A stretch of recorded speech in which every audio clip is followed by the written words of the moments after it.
Shalom, selamat siang Bapak Ibu yang kasih Tuhan. Saat ini kita berjumpa kembali dengan saya Pendeta Maria dalam acara Siraman Rohani Gereja Israel Masih Pegangsaan. Hari ini saya akan mengajak Bapak Ibu sharing tentang firman Tuhan, yaitu mengenai apa makna kehidupan kita yang sejati. Oleh sebab itu, sebelum kita membahas firman ini, mari kita bersama-sama berdoa terlebih dahulu. Mari kita berdoa. Bapa yang di surga, kami mengucap syukur hari ini kami boleh bersama-sama merenungkan firman-Mu, dan bila firman Tuhan ini boleh menjadi kekuatan buat kami, boleh meneguhkan dan mengingatkan kami kembali dalam sepanjang perjalanan hari-hari kami yang kami lalui dalam hidup kami ini. Bila kami tetap berpegang kepada kebenaran firman-Mu, sehingga kami tetap kuat di dalam Engkau. Terima kasih Tuhan Yesus yang baik. Kami mengucap syukur dan kami menyerahkan pemberitaan firman Tuhan ini ke dalam tangan kuasa-Mu, dan tolong hamba yang lemah untuk dapat menyampaikan kebenaran firman-Mu dengan pertolongan dan pengurapan dan kuasa yang daripada Roh Kudus sendiri. Terima kasih Tuhan Yesus yang baik. Kami bersyukur dan kami berdoa di dalam satu nama Tuhan kami Yesus Kristus. Amin. Ya, mari kita membuka Alkitab kita di dalam Matius pasal 16 ayat 26. Matius 16 ayat 26. Mari kita baca bersama-sama. Demikian bunyi firman Tuhan.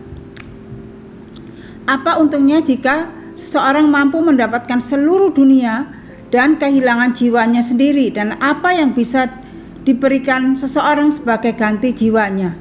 Nah, Bapak Ibu yang kasih Tuhan, sebenarnya ayat ini sangat dalam sekali untuk mengingatkan saya dan Bapak Ibu sekalian di dalam kehidupan ini. Saya akan mengulang lagi. Matius 16 ayat 26 ini mengatakan, apa untungnya jika seseorang mampu mendapatkan seluruh dunia ini dan kehilangan jiwanya sendiri, dan apa yang bisa diberikan seseorang sebagai ganti jiwanya. Nah, Bapak Ibu yang kasih Tuhan, sebelum kita membahas ayat firman Tuhan ini, saya mengajak Bapak Ibu untuk melihat satu kisah seseorang yang bernama Alexander Agung. Mungkin Bapak Ibu pernah mendengar tokoh ini, dan tokoh ini adalah sangat terkenal sekali, dan dia adalah salah satu komandan militer yang paling sukses dalam sejarah. Nah, Bapak Ibu yang kasih Tuhan, seorang yang bernama Alexander Agung ini adalah seorang militer yang begitu sukses dan luar biasa. Ternyata Bapak Ibu yang kasih Tuhan, ketika dia jatuh sakit amat parah, dalam kondisi dia sakit, padahal saat itu dia dalam operasi kemiliterannya dia mengalami keberhasilan yang luar biasa. Tetapi ketika dia jatuh sakit dan hampir mati, dan disitulah dia menyadari kehidupannya itu tidak ada artinya. Kenapa demikian? Ketika dia mengalami kemenangan yang luar biasa, tetapi ironisnya dia harus mengalami sakit dan membawa kematian dalam hidupnya, sehingga semua keberhasilan dan semua apa yang dia kerjakan berhenti pada saat itu. Nah, Bapak Ibu yang kasih Tuhan, ketika dia hampir mati, dia membagikan 3 harapan terakhir kepada para jenderalnya dan para dokter yang menangani dia. Yang pertama, Bapak Ibu yang kasih Tuhan, harapan-harapan yang disampaikan kepada para jenderal dan para dokter yang menangani dia. Yang pertama, dia mengatakan demikian. Dia ingin dokter-dokter yang merawat dia itu membawa peti matinya pulang ketika dia mati. Jadi harus dibawa kembali pulang ke tempat asalnya. Terus itu yang pertama. Yang kedua, dia ingin agar di dalam sepanjang perjalanan ketika dia dimakamkan atau dikuburkan, dalam sepanjang perjalanan menuju ke tempat peristirahatan yang terakhir itu, di mana peti mati waktu dibawa, dia ingin supaya ketika dalam perjalanan itu ditaburi dengan emas, perak, dan batu-batu berharga petinya. Bukan ditaburin bunga, Bapak Ibu yang kasih Tuhan, tetapi ditaburi dengan emas, perak, dan batu-batu berharga. Sungguh luar biasa orang ini. Dan yang terakhir, yaitu dia ingin agar kedua tangannya diposisikan agar berada di luar peti mati. Jadi peti matinya dibolongi supaya tangannya bisa keluar dan semua orang bisa melihat tangannya dikeluarkan. Nah, Bapak Ibu yang kasih Tuhan, Alexander Agung ini menjelaskan bahwa dengan melakukan hal-hal ini, dia ingin memberikan 3 pelajaran kepada orang-orang yang masih hidup. Pelajaran apa sih yang akan diberikan kepada orang-orang yang masih hidup? Yang pertama, Bapak Ibu yang kasih Tuhan, tidak peduli berapa hebat keterampilan seorang dokter, tidak peduli orang itu begitu luar biasa memiliki keterampilan tentang kesehatan, tetapi Bapak Ibu yang kasih Tuhan, dia tidak bisa menyelamatkan nyawa manusia. Mereka tidak dapat menentukan hidup dan mati manusia itu. Nah, itu yang pertama. Yang kedua, orang tidak layak untuk menghabiskan seluruh hidupnya untuk mengejar kekayaan. Jadi kita tidak boleh atau tidak layak untuk menghabiskan seluruh hidup kita hanya untuk mengejar seluruh kekayaan, ketenaran, dan keberhasilan. Hal ini akan membuang-buang waktu yang berharga dalam kehidupan kita. Nah, Itu yang kedua, yang terakhir Bapak Ibu yang kasih Tuhan. Akhirnya kita masing-masing, kita ini manusia ini, waktu kita dilahirkan dengan tangan kosong, kita tidak membawa apa-apa waktu keluar dari rahim ibu kita. Demikian juga ketika kita mati dan kita dimakamkan, kita kembali kepada sang Khalik kita juga tidak membawa apapun yang harta kekayaan kita yang kita miliki tidak bisa kita bawa waktu kita mati. Nah, jadi Bapak Ibu yang kasih Tuhan, kesimpulannya dari kisah Alexander Agung ini mengatakan bahwa semua yang kita miliki itu semuanya akan menjadi sia-sia. Kenapa? Tidak ada artinya kita pagi, siang, sore, malam, bahkan kalau bisa tidak bisa tidur, mengejar kekayaan, mengejar yang namanya uang, keberhasilan, dan ketenaran. Semuanya itu akan lenyap begitu saja dan tidak bisa membawa kita untuk waktu kita mati, tidak bisa kita bawa ke sana. Nah, Bapak Ibu yang kasih Tuhan, dari apa yang dikisahkan oleh Alexander Agung ini, sebenarnya Alexander Agung meninggal dengan penyesalan yang luar biasa. Kenapa? Sementara dia mempunyai waktu yang luar biasa dan sementara dia mempunyai keberhasilan yang luar biasa, dia hanya memikirkan bagaimana dia dapat berhasil dalam peperangannya, dalam kemiliterannya itu, bagaimana dia bisa mencapai pencapaian yang diinginkan. Hanya itu yang ada dalam hidupnya, sehingga ketika dia meninggal, ketika dia meninggalkan semuanya itu, ada satu penyesalan yang luar biasa. Dan sementara waktu dia berada dalam ranjang kematian, dia menggunakan pengalaman pribadinya untuk memperingatkan orang lain yang belum mengalami seperti dia, supaya orang itu tidak mencurahkan seumur hidupnya untuk mengumpulkan kekayaan dan kekayaan yang tidak ada gunanya itu. Kenapa dikatakan tidak ada gunanya? Karena kekayaan itu tidak bisa dibawa dalam kekekalan, tidak bisa dibawa dalam kematian. Oleh sebab itu, Bapak Ibu yang kasih Tuhan, ketika kita hidup mengumpulkan harta kekayaan tidak ada gunanya, ketika kita menyadari akan hal ini, karena kita tidak peduli seberapa banyaknya kekayaan kita dan tidak peduli bagaimana harta yang kita miliki, semuanya itu tidak dapat membeli kehidupan, Bapak Ibu yang kasih Tuhan. Waktunya kita mati, waktunya kita pulang, semuanya itu tidak dapat kita cegah atau tidak bisa kita batasin dengan kita beli dengan harta kekayaan kita miliki. Semuanya itu akan sia-sia. Oleh sebab itu, dan Alexander ini merasa bahwa semuanya itu sia-sia, dan dia membagikan kehidupannya ini, kisahnya ini, supaya orang yang membaca kisah ini dapat diingatkan kembali bagaimana kita menjalani hidup ini.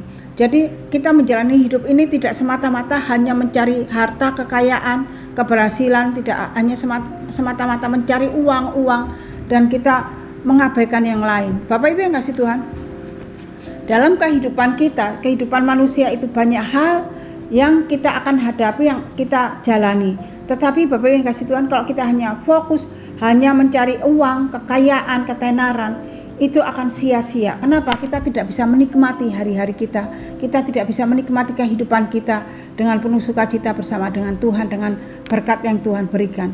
Oleh sebab itu semuanya akan menjadi sia-sia. Dan ketika pada saatnya kita menjelang dalam kematian seperti apa yang dialami oleh Alexander Agung ini, kita akan menyesal, Bapak Ibu yang kasih Tuhan. Nah, betapa sedihnya kalau kita melihat akan hal ini. Makanya di Matius 16 ayat 26 tadi mengatakan, apa untungnya kita jika seseorang mampu mendapatkan seluruh dunia? Apa sih untungnya ketika kita mendapatkan seluruh isi dunia ini, tetapi kita kehilangan jiwa kita sendiri? Dan apa yang bisa kita berikan kepada seseorang sebagai ganti jiwanya? Enggak ada, Bapak Ibu yang kasih Tuhan. Enggak ada untungnya. Ini firman Tuhan yang ngomong. Apa untungnya jika seseorang mampu mendapatkan seluruh dunia ini? Apa untungnya kalau engkau mendapatkan seluruh dunia ini, tetapi engkau kehilangan jiwamu, engkau kehilangan nyawamu? Bapak Ibu yang kasih Tuhan, semuanya sia-sia. Nah, biarlah firman Tuhan ini mengingatkan saya dan Bapak Ibu sekalian, ketika kita diberikan kesempatan oleh Tuhan untuk melakukan hal-hal yang baik untuk kemuliaan Tuhan, bila itu kita lakukan untuk kemuliaan Tuhan, sehingga nama Tuhan sejebul dipermuliakan. Bapak Ibu yang kasih Tuhan, seringkali manusia lupa akan hal ini. Manusia ketika mendapatkan uang banyak, mendapatkan ketenaran, akhirnya hidupnya berubah. Bapak Ibu yang kasih Tuhan, yang nomor satu adalah uang, harta, kekayaan, dan juga kekuasaan, ketenaran. Tetapi mereka lupa bahwa dalam kehidupan manusia itu ada banyak hal yang harus dikerjakan. Kalau saat ini Tuhan berikan kesempatan untuk kita melakukan hal-hal yang baik untuk kemuliaan Tuhan, mari Bapak Ibu yang kasih Tuhan, saya dan Bapak Ibu melakukan hal itu untuk kemuliaan Tuhan. Apa yang Tuhan berikan kepada kita biarlah semata-mata hanya untuk kemuliaan Tuhan, bukan untuk memuaskan kedagingan kita. Mari Bapak Ibu yang kasih Tuhan, kita melakukan hal itu. Karena kadang-kadang orang berpikir saya sudah susah payah cari uang, saya sudah diberikan keberhasilan oleh Tuhan, ngapain saya bagi-bagikan orang lain. Bapak Ibu yang kasih Tuhan, itu bukan cara hidup orang yang percaya kepada Tuhan Yesus.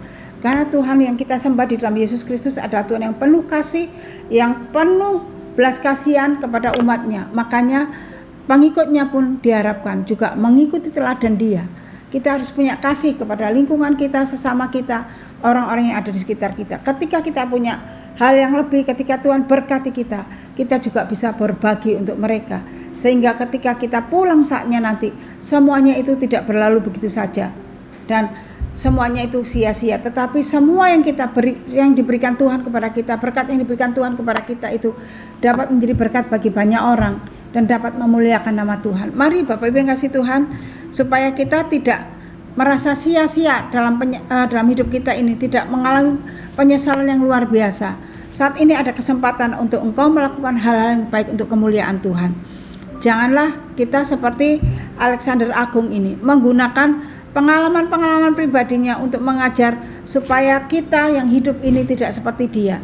Tetapi Bapak Ibu yang kasih Tuhan, marilah kita sebagai orang-orang yang percaya kepada Tuhan Yesus Kristus, kita boleh bekerja keras, kita boleh menghasilkan berkat yang banyak. Tetapi ingatlah, itu bukan semata-mata hanya tujuan hidup kita, tetapi tujuan hidup kita hanya untuk memuliakan Tuhan. Apa yang Tuhan beri, keberhasilan, berkat, dan kekayaan yang Tuhan berikan kepada kita, biarlah semuanya untuk kemuliaan Tuhan, bukan untuk kemuliaan kita. Sehingga nama Tuhan saja boleh dipermuliakan melalui hidup kita, dan banyak jiwa dijangkau untuk kemuliaan Tuhan. Mari Bapak Ibu yang kasih Tuhan, hari ini kita melakukan yang baik untuk kemuliaan Tuhan. Jangan sekali-sekali kita memuaskan hidup kita, terus tiap hari memuaskan hidup kita dengan berbagai cara, bahkan menghalalkan segala cara, sehingga kita dapat mencapai satu puncak yang tinggi, sehingga kita dapat merasa kepuasan dengan apa yang kita capai. Bapak Ibu yang kasih Tuhan, semuanya itu akan sia-sia, karena manusia itu tidak pernah merasa puas dengan apa yang Tuhan sudah berikan dalam hidupnya. Manusia selalu merasa kurang, dan makanya manusia tidak pernah berhenti untuk mencari semuanya itu dengan sepuas-puasnya, tidak peduli itu mencelakai orang atau melukai orang lain, tetapi dia terus naik mencari yang lebih lagi. Penyesalannya nanti Bapak Ibu yang kasih Tuhan, ketika dia masuk ke dalam namanya kematian, sudah terlambat semuanya kalau kita menyesal. Kenapa? Sudah tidak ada waktu lagi untuk kita melakukan hal yang baik. Semua yang kita capai, semuanya akan sia-sia, tidak ada gunanya. Kenapa? Tidak dapat kita pakai, karena waktu kita sudah habis di dunia ini. Karena manusia itu tidak hidup untuk selama-lamanya kekal di dunia ini. Manusia itu ada batas waktunya, ada expirednya Bapak Ibu yang kasih Tuhan. Dan semuanya yang menentukan adalah Sang Pencipta, yaitu Tuhan kita Yesus Kristus. Kapan waktunya kita pulang, kapan waktunya kita berada di dunia ini. Karena ketika kita sudah waktunya pulang, sudah tidak bisa ditawar-tawar lagi. Waktunya saat itu kita harus kembali kepada Sang Khalik kita. Nah, oleh sebab itu Bapak Ibu yang kasih Tuhan, firman Tuhan biarlah hari ini boleh mengingatkan saya dan Bapak Ibu sekalian. Mari kita merenungkan kehidupan kita dari waktu ke waktu dan mempertanyakan mengapa kita hidup, apa sih tujuan hidup kita ini. Apakah nilai kehidupan yang sudah kita jalani ini, apakah ada nilainya yang dapat berguna untuk orang lain dan untuk kemuliaan Tuhan. Jika kita merenungkan akan hal ini, maka kita memiliki hati yang bijaksana untuk selalu hidup secara bijak dan selalu hidup kita ini hanya fokus kepada Tuhan. Karena tujuan hidup kita ini di dunia ini tidak hanya untuk kita hanya sekedar hidup mencari keberhasilan, mencari uang dan uang. Tidak Bapak Ibu yang kasih Tuhan. Tetapi tujuan hidup kita ini di dunia ini hanya untuk memuliakan Tuhan, meninggikan Dia, dan biarlah melalui hidup kita nama Tuhan saja boleh dipermuliakan. Dan melalui hidup kita banyak orang boleh diberkati dan dijangkau untuk kemuliaan Tuhan. Nah Bapak Ibu yang kasih Tuhan, bila firman Tuhan yang singkat ini boleh mengingatkan saya kembali untuk kita memiliki hati yang bijaksana di dalam Tuhan. Biarlah Bapak Ibu yang kasih Tuhan, yang kita kejar bukan lagi harta kekayaan, tetapi yang kita kejar adalah harta kekayaan surgawi, di mana ketika kita pulang kita tidak membawa tangan kosong, tetapi ada upah yang di surga yang menanti buat kita. Ada hal yang dapat kita banggakan untuk waktu kita pulang ketika kita berjumpa dengan Bapa di surga. banyak jiwa-jiwa yang boleh kami jangkau melalui kehidupan kita. Oleh sebab itu mari ya Bapak Ibu kasih Tuhan, jangan membiarkan hidup kita berlalu dengan sia-sia, tetapi biarlah hidup kita pakai untuk hal-hal yang baik untuk kemuliaan Tuhan, sehingga Bapak Ibu kasih Tuhan tidak ada penyesalan di kemudian hari. Ketika kita menyesal, waktunya sudah tidak ada, terlambat, dan kita akan menyesal begitu luar biasa. Tetapi ketika kita saat ini masih ada waktu untuk kita dapat melakukan yang baik untuk kemuliaan Tuhan, bila kita lakukan semuanya itu. Bila renungan ini belum menjadi berkat dan kekuatan buat saya dan Bapak Ibu sekalian. Amin. Mari kita bersama-sama berdoa. Bapa yang di surga, bila Engkau meteraikan kebenaran firman-Mu dalam kehidupan kami, dan bila Roh Kudus mengingatkan kami kembali, untuk apa kami hidup di tengah-tengah dunia ini, tujuannya untuk apa Tuhan. Biarlah kami boleh disadarkan ketika kami ada pertanyaan, untuk apa kami hidup di dunia ini, maka kami boleh disadarkan bahwa kami hidup hanya untuk memuliakan Engkau. Bapa, kalau saat ini kami hidup di dalam banyak hal yang membebani kami sehingga kami melupakan akan kasih karunia-Mu, Bapa, biarlah Engkau membawa kami balik kepada kasih karunia Tuhan, dan kami dapat memuliakan Engkau dalam sepanjang perjalanan hidup kami. Terima kasih Tuhan. Engkau berkati Bapak Ibu saudara kami yang mendengarkan firman Tuhan ini. Terima kasih Tuhan Yesus yang baik. Kami bersyukur dan kami menaikkan doa kami di dalam satu nama Tuhan kami Yesus Kristus. Amin. Tuhan memberkati. Shalom. Sampai berjumpa kembali.